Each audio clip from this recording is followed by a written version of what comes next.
A noun is a word that functions as the name of some specific thing or set of things, such as living creatures, objects, places, actions, qualities, states of existence, or ideas. Linguistically, a noun is a member of a large, open part of speech whose members can occur as the main word in the subject of a clause, the object of a verb, or the object of a preposition. Lexical categories are defined in terms of the ways in which their members combine with other kinds of expressions. The syntactic rules for nouns differ from language to language. In English, nouns are those words which can occur with articles and attributive adjectives and can function as the head of a noun phrase. History. Word classes were described by Sanskrit grammarians from at least the 5th century BC. In Yaska's Nirukta, the noun is one of the 4 main categories of words defined. The ancient Greek equivalent was onoma, referred to by Plato in the Cratylus dialogue,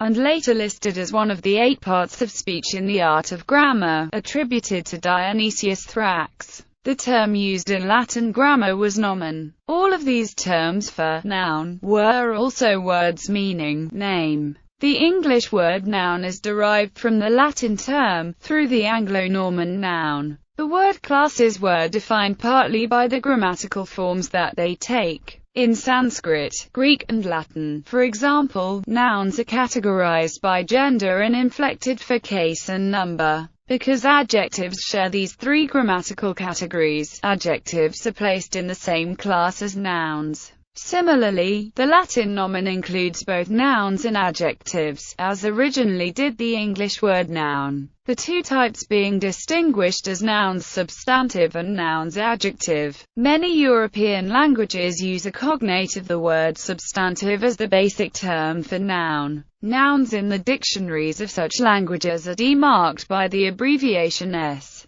or SB, instead of N, which may be used for proper nouns or neuter nouns instead. In English, some modern authors use the word substantive to refer to a class that includes both nouns and noun phrases. It can also be used as a counterpart to attributive when distinguishing between a noun being used as the head of a noun phrase and a noun being used as a noun adjunct. For example, the noun knee can be said to be used substantively in my knee hurts, but attributively in the patient needed knee replacement. Definitions of nouns. Nouns have sometimes been defined in terms of the grammatical categories to which they are subject. Such definitions tend to be language-specific, since nouns do not have the same categories in all languages. Nouns are frequently defined, particularly in informal contexts, in terms of their semantic properties. Nouns are described as words that refer to a person, place, thing, event, substance, quality, quantity, etc. However, this type of definition has been criticized by contemporary linguists as being uninformative. There have been offered several examples of English-language nouns which do not have any reference. Drought, enjoyment, finesse, behalf, dint, and sake. Moreover, there may be a relationship similar to reference in the case of other parts of speech.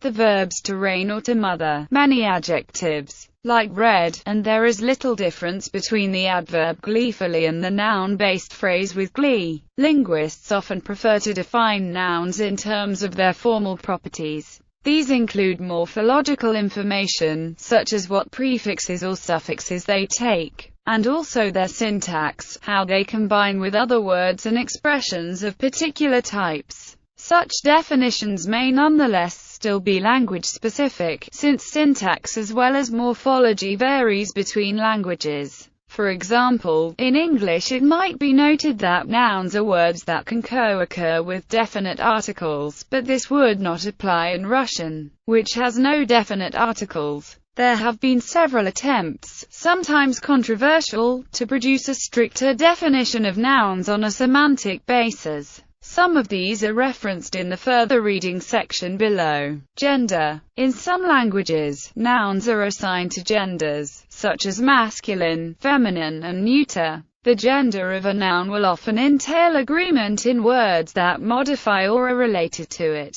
For example, in French, The singular form of the definite article is la with masculine nouns and la with feminines. Adjectives and certain verb forms also change. Grammatical gender often correlates with the form of the noun and the inflection pattern it follows. For example, in both Italian and Russian, most nouns ending are feminine. Gender can also correlate with the sex of the nouns referent, particularly in the case of nouns denoting people. Nouns do not have gender in modern English, although many of them denote people or animals of a specific sex. Classification of nouns. Proper nouns and common nouns. A proper noun or proper name is a noun representing unique entities, as distinguished from common nouns which describe a class of entities. Countable and uncountable nouns. Count nouns or countable nouns are common nouns that can take a plural, can combine with numerals or counting quantifiers, and can take an indefinite article such as a or in. Examples of count nouns are chair, nose, and occasion. Mass nouns or uncountable nouns differ from count nouns in precisely that respect. They cannot take plurals or combine with number words or the above type of quantifiers.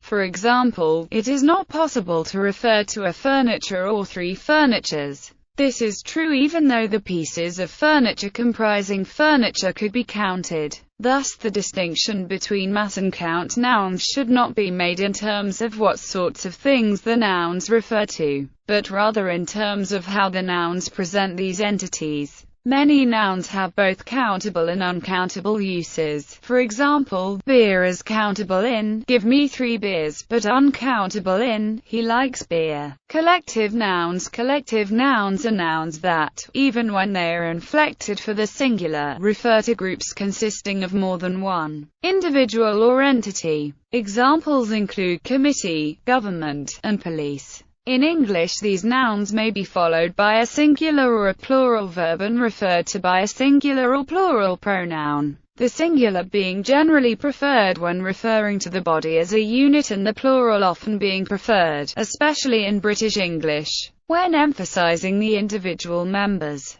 Examples of acceptable and unacceptable use given by Gowers in plain words include: a committee was appointed to consider this subject, the committee were unable to agree, the committee were of one mind when I sat on them. Concrete nouns and abstract nouns. Concrete nouns refer to physical entities that can, in principle at least, be observed by at least one of the senses. Abstract nouns, on the other hand, refer to abstract objects, that is, ideas or concepts. While this distinction is sometimes exclusive, some nouns have multiple senses, including both concrete and abstract ones. Consider, for example, the noun art, which usually refers to a concept but which can refer to a specific artwork in certain contexts. Some abstract nouns developed etymologically by figurative extension from literal roots. These include drawback, fraction, holdout, and uptake. Similarly, some nouns have both abstract and concrete senses, with the latter having developed by figurative extension from the former. These include view, filter, structure, and key. In English, many abstract nouns are formed by adding noun-forming suffixes to adjectives or verbs. Examples are happiness, circulation, and serenity.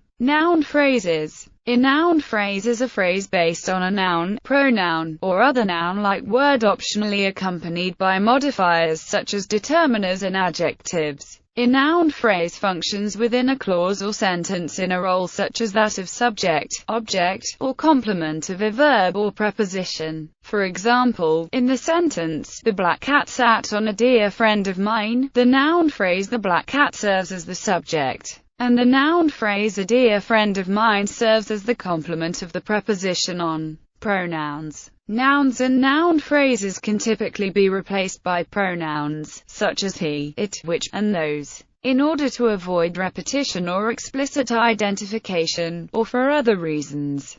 For example, in the sentence Jeanette thought that he was weird, the word he is a pronoun standing in place of the name of the person in question. The English word one can replace parts of noun phrases, and it sometimes stands in for a noun. An example is given below. John's car is newer than the one that Bill has. But one can also stand in for bigger subparts of a noun phrase. For example, in the following example, one can stand in for new car. This new car is cheaper than that one. Nominalization. Nominalization is a process whereby a word that belongs to another part of speech comes to be used as a noun. In French and Spanish, for example, adjectives frequently act as nouns referring to people who have the characteristics denoted by the adjective. This sometimes happens in English as well, as in the following examples. This legislation will have the most impact on the poor. The race is not to the swift, nor the battle to the strong. The Socialist International is a worldwide association of political parties.